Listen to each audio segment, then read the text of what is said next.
This channel does not promote any violent, harmful, or illegal activities. All content provided by this channel is meant for an educational purpose only. যেটা হয়েছে সেটা হচ্ছে যে supreme court এর আগে order দিয়েছিলেন যে প্রথমে এই বাচ্চার যেটা ভিজিটেশনের ব্যাপারটা এরকম ছিল 24 ঘন্টার মধ্যে 20 ঘন্টা বাবার কাছে থাকবে, 4 ঘন্টা মায়ের কাছে থাকবে। পরবর্তীকালে সুপ্রিম কোর্ট অর্ডারটা মডিফাই করে দেন যে 3 দিন মায়ের কাছে থাকবে এবং 4 দিন বাবার কাছে থাকবে।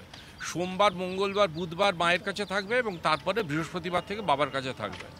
এই পরিস্থিতিতে দাঁড়িয়ে দেখা যায় যে তার মায়ের কাছে দেওয়া হয়েছিল, কিন্তু তারপরে যখন তার মা ছেলেকে বাবার কাছে হ্যান্ডওভার করবার সময় সেখানে হ্যান্ডওভার করলেন না। তারপরে দেখা গেল সুপ্রিম কোর্ট আজকে এগুলো সব রেকর্ডও করেছেন। আমাদের উকিলবাবু মিস্টার সুভাষিস ভৌমিক তিনি আদার সাইডের অ্যাডভোকেটের সঙ্গে যোগাযোগ করে হোয়াটসঅ্যাপ চ্যাট করেছেন যে বাচ্চার হোয়ার অ্যাবাউট জানবার জন্য। সেটাতে তারা আমাদেরকে মিসলিড করেছে এবং তারপরে আমরা অন্য সূত্র থেকে দেখতে পেয়েছি যে সিসিটিভি ফুটেজ নিজেরা দেখেছি এবং সেটা সিসিটিভিতেও রয়েছে, রাশিয়ান এম্বাসিতে এবং সুইডিশ এম্বাসির সিসিটিভিতে, যে বাচ্চাটি উধাও হয়ে যাওয়ার দুদিন আগে দেখা যাচ্ছে বিরাট লাগেজ সহ কনসিলার গেট দিয়ে মানে পেছনের দরজা দিয়ে রাশিয়ান এম্বাসির ডিপ্লোম্যাটরা ওই মেয়েটির বড় বাক্সগুলো, ভদ্রমহিলার বড় বাক্সগুলোকে এম্বাসির মধ্যে ঢুকিয়ে নিলেন। এই পরিস্থিতিতে ভদ্রমহিলা এবং তার বাচ্চা বেপাত্তা, তারা উধাও। এই পরিস্থিতিতে আমরা সুপ্রিম কোর্টের কাছে আবার দ্বারস্থ হই এবং মিস্টার ভৌমিক একটি অ্যাপ্লিকেশন করেন হাজব্যান্ডের পক্ষ থেকে। সুপ্রিম কোর্ট আজকে ব্যাপারটা শুনেছেন।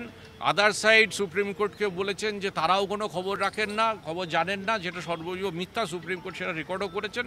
সুপ্রিম কোর্ট আগামীকাল ব্যাপারটাকে রেখেছেন 2টোর সময়। ইতিমধ্যে পুলিশকে খবর বলেছেন, পুলিশের আধিকারিকদের, যে বাচ্চার ব্যাপারে যাবতীয় তথ্য সংগ্রহ করে সুপ্রিম কোর্টের কাছে সেটাকে প্রকাশ করবার জন্য এবং সমস্ত ইন্টারন্যাশনাল এয়ারপোর্টের যে সিসিটিভি ফুটেজ এবং ইমিগ্রেশন ডিপার্টমেন্টের যা নথিপত্র আছে সেগুলোকেও সমস্ত তাদের সঙ্গে কথাবার্তা বলে সেগুলোকে তাদের কাছ থেকে তথ্যগুলো সংগ্রহ করবার জন্য। এমইএকেও তো আজকে ডিরেক্টিভ দিয়েছে যে রাশিয়ান এমবাসির সঙ্গে যোগাযোগ করতে। এমইএ এবং হোম মিনিস্ট্রি এদের দুজনকে সুপ্রিম কোর্ট ডিরেকশন দিয়েছেন যে লুকআউট নোটিশ এই ভদ্রমহিলা এবং তার বাচ্চার সম্বন্ধে, ভিক্টোরিয়া বাসু এবং সাত্য বাসু, তাদের সম্পর্কে লুকআউট নোটিশ বের করবার জন্য ডিরেকশন দিয়েছেন।